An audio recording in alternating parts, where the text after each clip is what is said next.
Dear students, आज हम सीखेंगे पारसा सीमा नियम में नाम में परिवर्तन किस प्रकार से किया जाता है। किस प्रकार से हम नाम में परिवर्तन करते हैं, तो देखते हैं।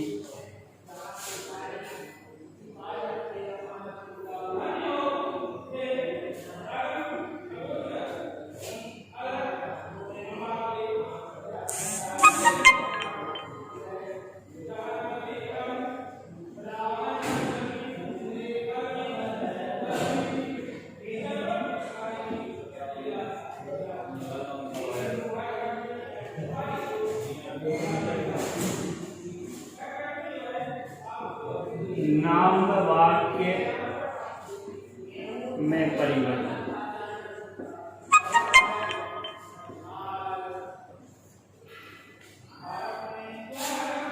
अल्टरेशन ऑफ नेम क्लॉज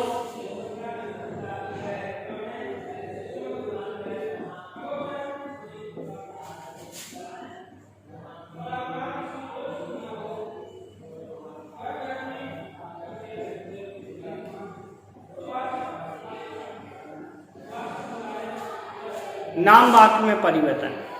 पारसा सीमा नियम में नाम वाक्य में परिवर्तन किस प्रकार से किया जाता है, किस प्रकार से हम नाम में परिवर्तन कर सकते हैं। कभी कभी ऐसा होता है कि नाम भ्रम पैदा करता है। ऐसी कंडीशन में कोई भी कंपनी को यह अधिकार है कि वह अपने नाम में परिवर्तन कराए, लेकिन नाम में परिवर्तन कराने के लिए क्या प्रोसीजर है, इसे समझना होगा। तो हमें देखना होगा, पारसा सीमा नियम एक अपरिवर्तनीय चार्टर है। अपरिवर्तनीय पारसा सीमा नियम ऐसा है जिसमें हम परिवर्तन नहीं कर सकते, यानी हमारा जो पारसा सीमा नियम है अपरिवर्तनीय चार्टर है। अपरिवर्तनीय चार्टर होने का मतलब ये नहीं कि इसमें परिवर्तन नहीं हो सकता। समय समय पर या कोई विशेष आवश्यकता होने पर इस पारसा सीमा नियम में के नाम वाक्यों में परिवर्तन किया जा सकता है। किंतु हमें क्या करना होगा, हमें सबसे पहले एक चीज ध्यान में रखना होगा कि कंपनी अधिनियम की 2013 की धारा 13 के अनुसार, कंपनी अधिनियम 2013 की धारा 13 में ये कहा गया है, क्या कहा गया, कोई भी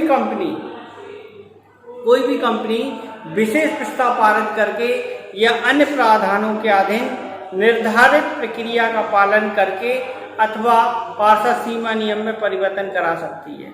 अब यह बात ध्यान देने योग्य होती है कि बिना अंश पूंजी वाली कंपनी, सीमित दायित्व वाली कंपनी पारसा सीमा नियम में कोई भी परिवर्तन नहीं करा सकती, जिसमें कि उसके सदस्य के अतिरिक्त किसी अन्य व्यक्ति को कंपनी के विभाजन योग्य लाभ में भागीदारी का हक प्राप्त हो।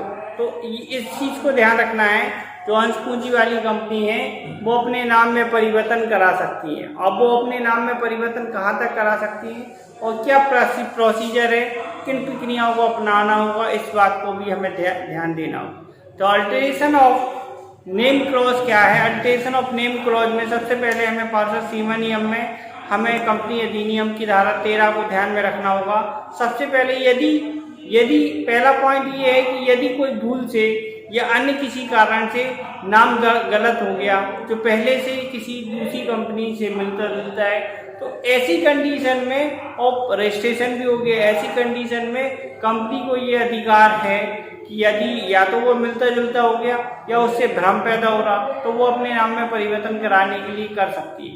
तो ऐसा जब उसे लग रहा है तब वह क्या करेगी, सबसे पहले एक साधारण सभा बुलाएगी। साधारण सभा में इस बात का प्रस्ताव पारित किया जाए कि कंपनी का नाम परिवर्तन करने का प्रस्ताव पारित किया जाए। फिर केंद्र सरकार से अनुमति, लिखित रूप में अनुमति लेगी कि नहीं, हमें इस कंपनी का नाम परिवर्तन है और इस कंडीशन से नाम परिवर्तन किया जा रहा है। तो जब इतना किया जाएगा तो उसका नाम परिवर्तन हो जाएगा और उसे रजिस्ट्रार को सूचना देके इस प्रकार ऐसा किया जा सकता है। नेक्स्ट, अगर अगले टॉपिक की हम बात करेंगे तो यदि कोई ऐसा व्यापार है जो सुविधा की दृष्टि से या अन्य किसी उद्देश्य की दृष्टि से उसे लग रहा है कि इस कंपनी का नाम परिवर्तन कर दें, तब यह आवश्यक होगा कि हमें सबसे पहले इस बात को ध्यान रखना होगा कि हमें एक विशेष प्रस्ताव पारित करना होगा और विशेष प्रस्ताव पारित करते केंद्र सरकार से लिखित अनुमति लेनी होगी। जब हम ऐसा कर पाएंगे तो हम इसके नाम में परिवर्तन कर सकते हैं। तो नाम में परिवर्तन पहली वाली कंडीशन में हमने आपको ये बताया कि कोई कंपनी का नाम गलत हो गया और किसी दूसरी कंपनी से मिलता जुलता है, तो उस वाली कंडीशन में हमने आपको बताया एक साधारण सभा में प्रस्ताव पारित करना होगा, उसके बाद केंद्र सरकार की अनुमति लेनी होगी। इसके बाद दूसरी वाली कंडीशन में हमने आपको ये बताया है कि जो नाम है कंपनी के उद्देश्यों पूर्ति के लिए वो आगे जाके सही नहीं हो सकता है या किसी कारण गलत वो सूचना हो सकती है, तो इस चीज़ के लिए एक विशेष प्रस्ताव पारित करते केंद्र सरकार की लिखित अनुमति लेकर इस प्रकार से कंपनी के नाम में परिवर्तन किया जा सकता है और इस बात की सूचना कंपनी रजिस्ट्रार को दी जाती है। अब हम नेक्स्ट पॉइंट करेंगे। यदि कोई कंपनी नाम में परिवर्तन करना आवश्यक समझा जाए, अगर उन्हें कंपनी को ये लग रहा है उसके नाम में परिवर्तन किया जाना चाहिए, तब रजिस्ट्रार पुराने नाम के स्थान पर, मतलब जो पहले पुराना नाम है उस नाम के स्थान पर नया नाम और नए नाम लिख देगा। रजिस्ट्रार पुराने नाम के स्थान पर नया नाम लिख देगा, ठीक है। और आवश्यक परिवर्तन करके जो भी उसमें परिवर्तन करना है उसमें अमेंडमेंट कर देगा। उसके बाद समामेलन का प्रमाण पत्र देगा, निगमित कर देगा नए नाम से, और पार्षद सीमा नियम में आवश्यक परिवर्तन कर देगा। जो पार्षद सीमा नियम में चेंज हो रहा है वो भी कर देगा। ऐसा करने से कंपनी के अधिकार और दायित्वों में परिवर्तन नहीं होगा, सिर्फ नाम चेंज होगा, कंपनी के जो लायबिलिटी है, अधिकार है, वो सेम बने रहेंगे।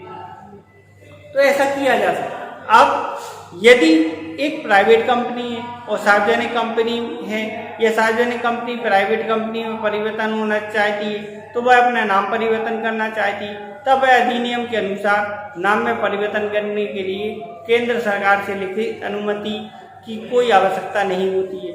तो इस प्रकार उसे लिखित आवश्यकता नहीं होती वह अपने नाम में परिवर्तन।